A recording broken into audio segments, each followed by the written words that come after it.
Olá, queridos alunos, é um prazer estar aqui dando aula para vocês. Nossa primeira aula vai ser sobre soluções, então sem muita enrolação, vamos direto para o assunto. Então, para falar de solução, pessoal, a gente tem que lembrar ali do que é matéria, né, para classificar as soluções, tá? Então, lembram que a gente tem matéria, que é tudo aquilo que tem massa e ocupa lugar no espaço, nos três estados físicos, sólido, líquido e gasoso. E a matéria ela pode ser separada em substâncias puras ou misturas e dispersões.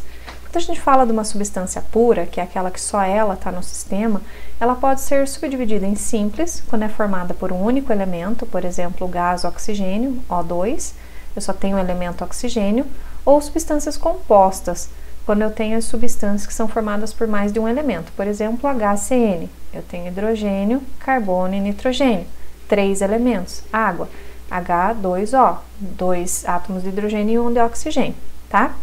Hoje nós vamos falar sobre esse pedaço aqui, que são as misturas ou dispersões, quando eu tenho mais de uma substância no sistema, tá? Quando eu tenho mais de uma substância no sistema, pode acontecer, por exemplo, quando eu coloco água e NaCl, cloreto de sódio, pode acontecer dele se misturar totalmente e eu enxergo uma coisa só. Eu não consigo visualizar as duas substâncias ali presentes. Então eu digo que eu tenho uma única fase, uma composição uniforme. E aí essa mistura vai ser homogênea. Agora, se eu misturo duas substâncias e eu consigo enxergar quem que é quem, aí eu tenho uma mistura heterogênea. A composição não é uniforme, a gente diz que tem mais de uma fase. E aí, quando elas têm mais de uma fase, que pode ser visto duas substâncias, elas podem ser do tipo coloides ou suspensão. Toda vez que eu não enxergo as duas substâncias, é uma mistura homogênea, então a gente diz que tem uma solução. Então, o que é solução? Mistura homogênea de duas ou mais substâncias, tá? Nós estamos falando de dispersão molecular, que é essa parte que as misturas também são chamadas de dispersões. E o que é uma dispersão? É uma mistura de duas ou mais substâncias. A gente tem o meio disperso, que é a substância espalhada, e o meio dispersante, que é onde o disperso se espalha. Por exemplo, água e sal. Água é o meio dispersante e quem está se espalhando é o sal. Então, o sal é o meio disperso, tá? Falando então das misturas, né, nós temos soluções, coloides e suspensão. Qual que é a diferença entre essas três, né? Veja bem, uma suspensão, vamos pegar como exemplo o Nescau, um coloide, vamos pegar como exemplo o leite, e uma solução, vamos pegar como exemplo água e sal, né? A solução a gente sabe que é uma mistura homogênea, né? Eu só tenho uma fase, eu não enxergo. E eu não enxergo porque as partículas são muito pequenininhas, elas são menores que 1 nanômetro. Nanômetro é uma unidade de medida, assim como a gente tem metros e centímetros. O nanômetro é utilizado para medir, mensurar coisas muito pequenininhas. Já o coloide, as partículas são um pouco maiores, elas variam de 1 até 1000 nanômetros. E na suspensão as partículas são bem grandonas, elas têm mais que 1000 nanômetros. Como resultado, pessoal, as partículas são muito grandes, eu consigo visualizar uma suspensão a olho nu ou com um microscópio comum, por exemplo, o Nescau. Eu consigo ver as partículas indo para o fundo com o meu próprio olho. Ou um outro exemplo de suspensão em que eu preciso de um microscópio comum. Já um coloide, ele parece uma mistura homogênea, tá? Por exemplo, o leite. Se eu olhar o leite, parece uma mistura homogênea, parece uma solução, mas não é. Quando eu vou olhar no ultramicroscópio, e daí eu preciso de um microscópio um pouco mais potente, eu vou visualizar as diferentes partículas ali, as diferentes substâncias do leite. Tá? Já uma solução, nem um microscópio mais poderoso vai me fazer enxergar as diferentes substâncias ali dentro, porque as partículas são muito pequenininhas, tá? Uma suspensão, como as partículas são muito grandes, eu consigo filtrar num filtro normal. Já um coloide, como as partículas são muito pequenininhas, eu preciso de um filtro poderoso, um ultrafiltro. E uma solução eu não consigo filtrar e separar as duas substâncias, tá bem? Uma coisa interessante é o comportamento dessas três tipos de misturas na luz. A suspensão, como as partículas são muito grandes, a luz não consegue passar por ali. Se eu colocar um laser no Nescau, uma solução de Nescau, ela fica opaca, ela não deixa passar. Já o coloide, ela tem um efeito que a gente chama de efeito Tyndall, ela espalha a luz. E a solução, ela é transparente, tá? Então, se eu passar um laser numa solução de água e sal, ela vai ultrapassar. Querem ver como é que funciona? Por exemplo, aqui eu tenho uma solução de água e sal, tá? Então, aqui eu tenho uma solução. E aqui eu tenho um coloide, por exemplo, o leite dissolvido na água.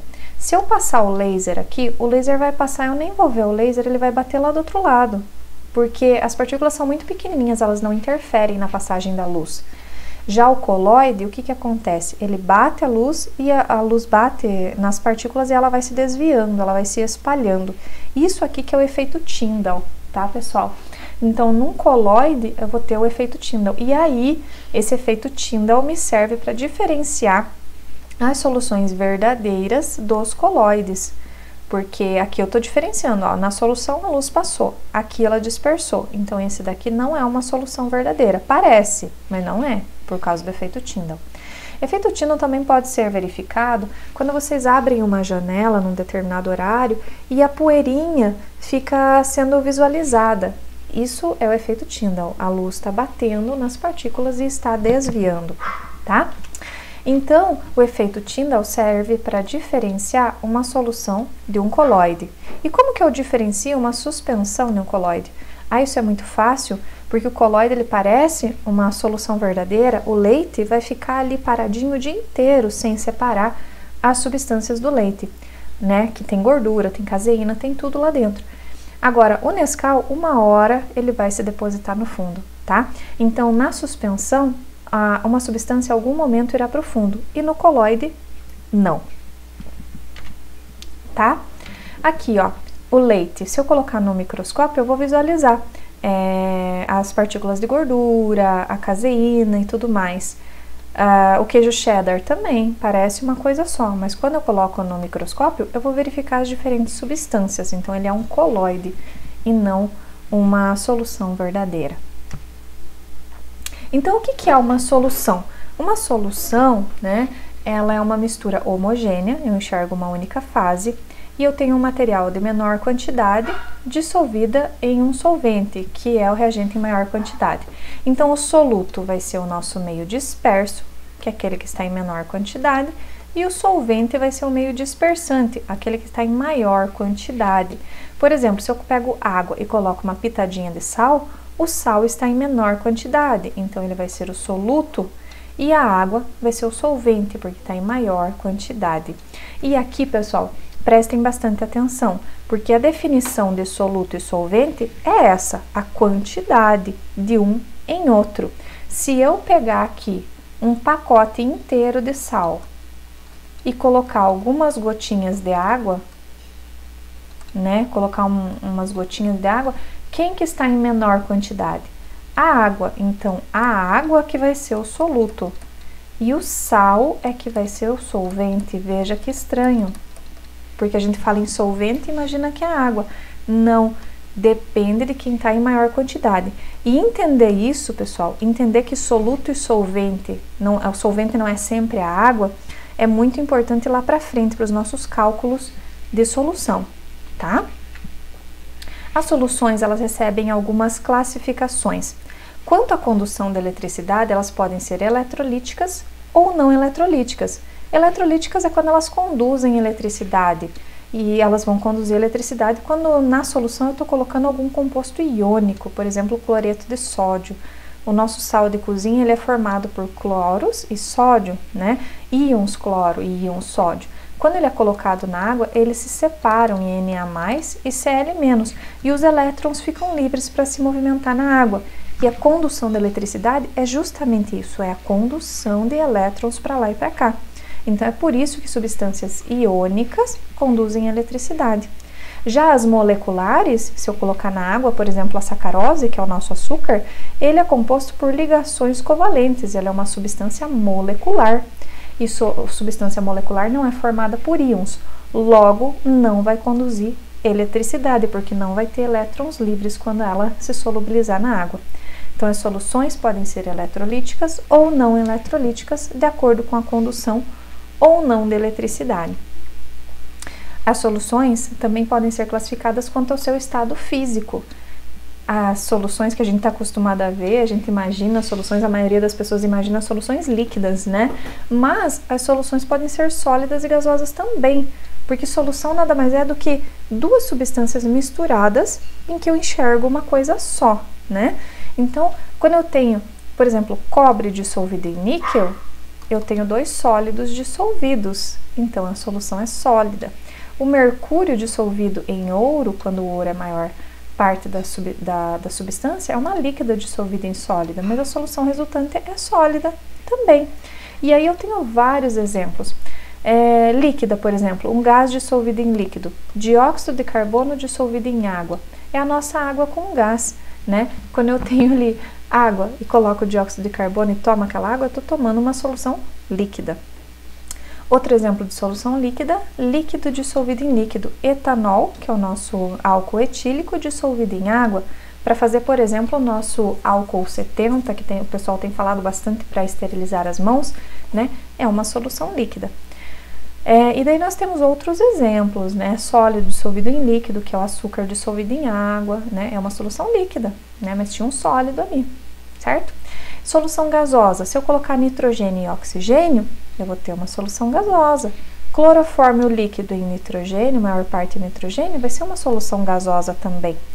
Gelo seco e nitrogênio também vai formar uma solução gasosa. Então, pessoal, muito importante vocês saberem, soluções não são só líquidas, elas são sólidas, líquidas e gasosas, tá? Agora, sabendo, pessoal, que nós temos o soluto, que é aquele que está em menor quantidade, ó, vou colocar aqui, ó, soluto, menor quantidade. E esse daqui é o símbolo de menor, tá? E o solvente é aquele que está em maior quantidade. Me digam aí quem que é soluto e quem que é solvente. O ar atmosférico, né, é uma solução gasosa, né? Eu tenho aqui o ar, eu estou enxergando uma única coisa, mas eu tenho várias partículas. Eu tenho gás nitrogênio, oxigênio, argônio e gás carbônico. Então, eu tenho muita coisa aqui. Então, é uma mistura. Quem que é o soluto e o solvente dessa mistura, né? O nitrogênio está em maior quantidade, 78%. Então, o que está em maior quantidade é o solvente, certo? E os demais estão em menor quantidade, são todos solutos. Tudo bem? Então, o nosso ar atmosférico é uma solução gasosa. Vamos pegar aqui o nosso etanol 70% para esterilizar as mãos. Eu tenho 70% de álcool e 30% de água. Quem que é o soluto e quem que é o solvente? Solvente é o que está em maior quantidade. Então, nesse caso aqui, o nosso solvente é o álcool. Quem que é o soluto? A água. Vejam que estranho falar isso. Soluto é a água.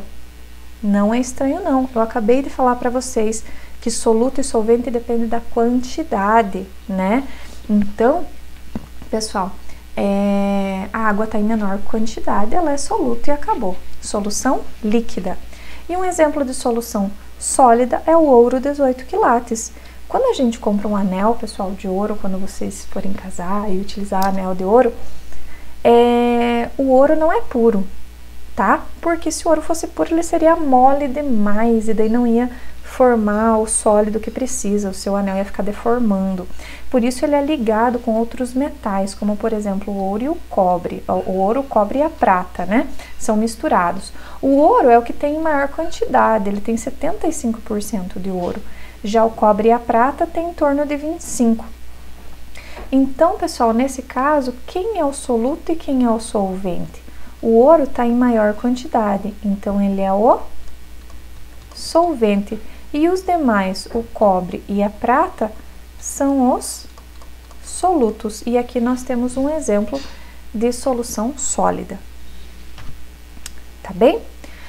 Então agora, pessoal, nós classificamos ali, demos algumas formas de classificação. Agora eu vou mostrar para vocês o seguinte: como que ocorre a dissolução do NaCl na água, o nosso sal de cozinha. Nós temos ali um cubinho de NaCl na água, ele tem vários átomos de Na e vários átomos de Cl, é um composto iônico, ligação iônica, né? E eu tenho a água. Como que é a água? A água, perdão, deixa eu arrumar aqui. A água é assim, ó, H2O, né? Então, eu tenho uma ligação covalente, eu tenho um dipolo negativo sobre o oxigênio e um dipolo positivo sobre o hidrogênio, porque o oxigênio não consegue arrancar os elétrons do hidrogênio, mas ele puxa, então ele fica mais negativo, mas não é uma carga, é um dipolo, é uma polarização negativa e, como consequência, fica uma polarização positiva sobre o hidrogênio. O que acontece? Quando eu tenho NaCl na água, o sódio ele está positivo, ele vai ser atraído pelo dipolo negativo do oxigênio. E o Cl, que é negativo, vai ser atraído pelo dipolo positivo do hidrogênio. Então a água ela vai arrancando, ela vai separando o sódio do cloro, né? Olha aqui, ó, o sódio ele vai ficar todo rodeado por átomos de oxigênio da água e o cloro vai ficar todo rodeado de hidrogênio da água, né? Então ele vai arrancando, olha aqui, ó, nessa figurinha a gente pode ver, a água ela vai arrancando, vai despedaçando o NaCl, até que chega um momento que eu não consigo mais enxergar o meu cubinho lá dentro, porque ele se transformou em átomos tão pequenininhos, né? Átomos, ele era um cubinho cheio de átomos de cloreto e de cátion sódio, mas aí a água veio separando, separou em átomos, eu não consigo enxergar os átomos, os íons, né? Então, solubilizou. Agora, imaginem a seguinte situação: eu coloco sal e não coloco água suficiente para solvatar, para arrancar aqueles átomos de sódio e de cloro. O que ia acontecer? Ia acontecer que ia continuar os meus cubinhos ali dentro, ou seja, eu ia continuar enxergando. E se eu continuo enxergando, a gente diz que não solubilizou, né? Não havia água suficiente para solubilizar o NaCl. E aí a gente tem um conceito aqui que parte desse conhecimento, que é o coeficiente de solubilidade. A gente vai chamar de CS. Ele também é chamado de grau de solubilidade. É a quantidade máxima de soluto que eu consigo solubilizar numa quantidade padrão de solvente, tá? E esse coeficiente de solubilidade, né, o quanto eu vou conseguir solubilizar, depende de uma série de fatores. Tipo de soluto, tipo de solvente, interação entre soluto e solvente, pressão e principalmente aqui, ó, temperatura, tá? Então, por exemplo, vamos pegar a 20 graus Celsius. Como eu disse, a temperatura influencia muito, então eu tenho que explicar qual é a temperatura. Aí, digamos que eu faço um experimento com 3 becquerels.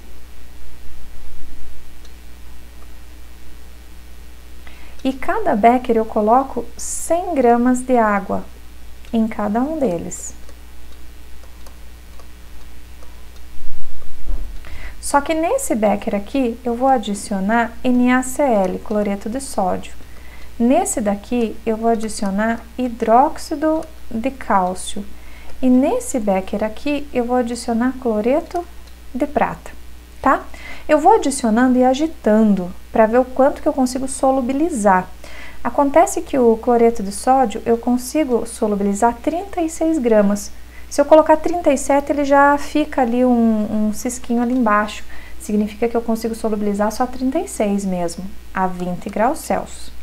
O hidróxido de cálcio eu consigo colocar 0,17 gramas. Se eu colocar 0,18, já não solubiliza mais, fica ali embaixo. E o cloreto de prata, meu senhor amado, eu coloco 0,0001 gramas somente, é um cisquinho de nada. E ele solubiliza, se eu colocar 0,00002, 2 cisquinhos, ele já fica aqui embaixo, ele não solubiliza quase nada. Vejam que tem 100 gramas de água em qualquer um desses sistemas, né? Então, veja bem, o NaCl, eu consegui colocar bastante gramas e solubilizar. O hidróxido de cálcio eu coloquei bem menos, né, para solubilizar. E o cloreto de prata eu coloquei muito pequenininho, ele não solubiliza.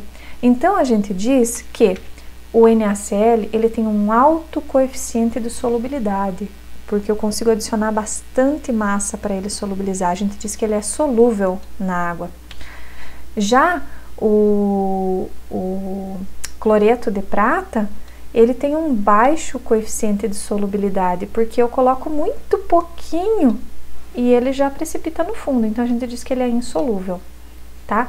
Isso que significa ser solúvel ou insolúvel depende do coeficiente de solubilidade, a quantidade máxima de soluto que eu consigo solubilizar numa quantidade padrão de solvente, e essa quantidade padrão era 100 gramas, tá? E daí nós temos os tipos de soluções. Imagine o seguinte, vamos pegar o nosso cloreto de sódio, que eu já sei, já fiz o experimento, e eu sei que, que ele solubiliza 36 gramas por 100 gramas de água a 20 graus Celsius. Aí eu coloco 100 gramas de água e coloco 15 gramas de NaCl só. Vai solubilizar? Sim, vai solubilizar, porque ele solubiliza até 36. Se eu colocar 15, eu ainda posso colocar mais.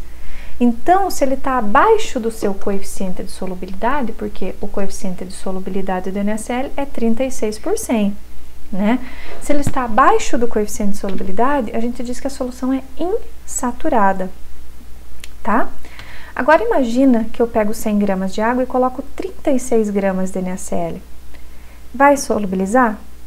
Vai, porque ele solubiliza no máximo 36, e eu estou colocando 36, ou seja, ele está exatamente no coeficiente de solubilidade dele, o máximo que ele aguenta. Então, a solução está saturada.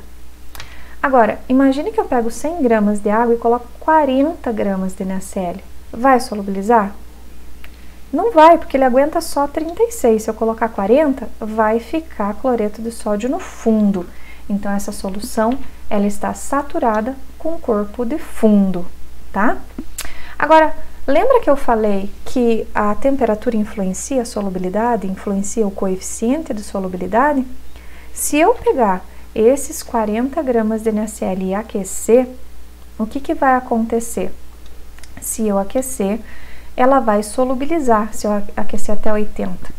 Agora, imagine que eu aqueci, então solubilizou. Eu deixo paradinho até voltar para 20 graus Celsius. Vai continuar solubilizado ali. Porém, se eu agitar essa solução, depois que ela voltou à temperatura de 20, vai voltar a precipitar tudo no fundo, tá? Porque essas soluções, elas são muito instáveis depois de aquecida. É uma solução que a gente chama de supersaturada. É aquela solução que atingiu a saturação, né? Ela passou da saturação, ela ficou saturada com corpo de fundo, foi aquecida, né? Parecia que ela tava solubilizada ali, mas quando ela volta na temperatura normal, ela pode formar corpo de fundo de novo. Ela vai ser supersaturada quando ela está solubilizada, tá? Se ela precipitar, ela voltou a ser uma saturada com corpo de fundo. Então, nós temos ali 3 tipos de soluções. As saturadas, que é aquela que contém uma quantidade de soluto dissolvido igual à sua solubilidade, naquela temperatura. Insaturada é aquela que contém uma quantidade de soluto menor que a sua solubilidade, naquela temperatura. E supersaturada é aquela que contém uma solução dissolvida maior que a solução saturada. Lembrando que essas soluções são bastante instáveis, se eu agitar elas voltam para o estado inicial, ok? E para interpretar tudo isso que eu falei, nós temos as curvas de solubilidade. Curva de solubilidade são gráficos. No eixo Y eu coloco a solubilidade de diferentes sais, aqui eu tenho diferentes sais, em 100 gramas de água, então aqui estão as massas desses sais. E no eixo X eu tenho a temperatura. Como que interpreta isso daqui? Vamos dar uma olhadinha. O dicromato de potássio, por exemplo, aqui tem uma linha e aqui está o dicromato de potássio, ó. O dicromato de potássio está aqui, esse sal, tá? Eu estou dizendo aqui que a 80 graus Celsius ele solubiliza 60 gramas em 100 gramas de água. 60/100 gramas de água, 60 gramas por 100 gramas de água a 80 graus Celsius. Quer ver só? Se eu pegar aqui 80 graus Celsius e for subindo até encontrar a curva do sal, aqui a curva do dicromato de potássio. Quantos gramas ele solubiliza? Eu vou então no eixo Y. Ele solubiliza 60 gramas, tá? Ou quase 60 gramas aqui. 60 gramas por 100 gramas de água. Agora, a temperatura influencia essa solubilização. Então, se eu for analisar a 70 graus Celsius, o que acontece com esse mesmo sal? Vamos olhar lá na curva. Eu vou aqui até encontrar a curva e vou ver quantos gramas ele solubiliza desse sal. Quase 50. Então, vejam que eu abaixei a temperatura para este mesmo sal e abaixei a solubilidade, a quantidade de sal que eu consigo solubilizar ali, tá bem? Então, pessoal, o que vai acontecer? Na curva, quando eu estou olhando exatamente a curva, eu estou olhando a solução saturada, exatamente o quanto ela solubiliza a massa naquela temperatura. Agora, acima da curva, eu vou estar olhando sempre as soluções supersaturadas ou saturadas de corpo de fundo. Porque, por exemplo, a 70 graus, ó, a 70 graus, eu solubilizo 50 gramas. Mas se eu colocar 60 gramas, vai solubilizar? Aqui, ó, 60 gramas. Solubiliza? Não, porque ela solubiliza nessa temperatura só 50. Então, é corpo de fundo. E abaixo da curva, por exemplo, se eu colocar 40 gramas a 70 graus Celsius, solubiliza? Sim, solubiliza. Eu posso colocar até mais, porque ela solubiliza 50 gramas aqui, ó. Ela solubiliza 50. Se eu tô colocando 40, né, eu tô abaixo, eu tô com uma solução insaturada. Eu posso até colocar mais que ela vai solubilizar, tá bem? Então, vamos fazer um exercício aqui para tentar interpretar esse gráfico, né? Nós temos aqui uma curva de solubilidade e ele está perguntando, a 70 graus, quem é mais solúvel? Dicromato de potássio ou clorato de potássio? Bom, então vamos achar que as nossas substâncias, o dicromato está aqui e o clorato está aqui. Ele está perguntando a 70 graus, então vamos circular aqui os 70 graus e vamos subir reto até encontrar a curva de solubilidade das substâncias. Aqui, ó, encontrei o KClO3. KClO3.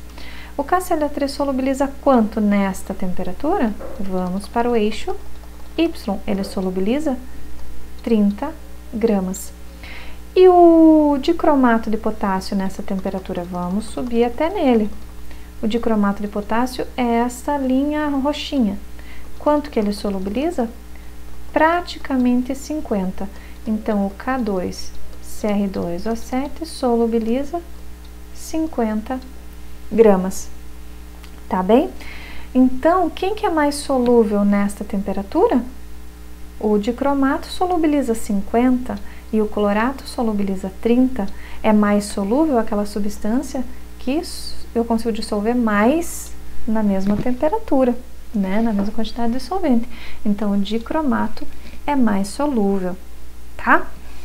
Pessoal, é difícil, eu sei que é difícil a gente pegar e olhar uma coisa, pegar uma informação e aprender de primeira. Por isso, usem essa ferramenta que é o vídeo gravado e voltem. Não entendeu? Volta o vídeo, falei uma coisa, não entendeu? Para o vídeo, analisa o que a prof falou, tá? E volta e tenta entender esse exercício quantas vezes forem necessário. É difícil mesmo a gente pegar da primeira vez, tá? Então, volta e tenta entender. Se você entender esse exercício, você vai conseguir fazer esse outro aqui. Ele já tem respostas, tá, pessoal? Mas eu gostaria que vocês tentassem entender. Se vocês não entenderem, vão no atendimento que a prof explica, tá bem? É um exercício que já tem respostas para auxiliar vocês, mas se não entender mesmo assim, vão no atendimento que a gente tá lá para isso, tá bem? Então, tenta fazer esses exercícios, voltem o vídeo quantas vezes forem necessário. Eu vou colocar exercícios também para vocês irem fazendo lá no Google, tá? E precisando, estamos à disposição. Até o nosso próximo vídeo. Abraço!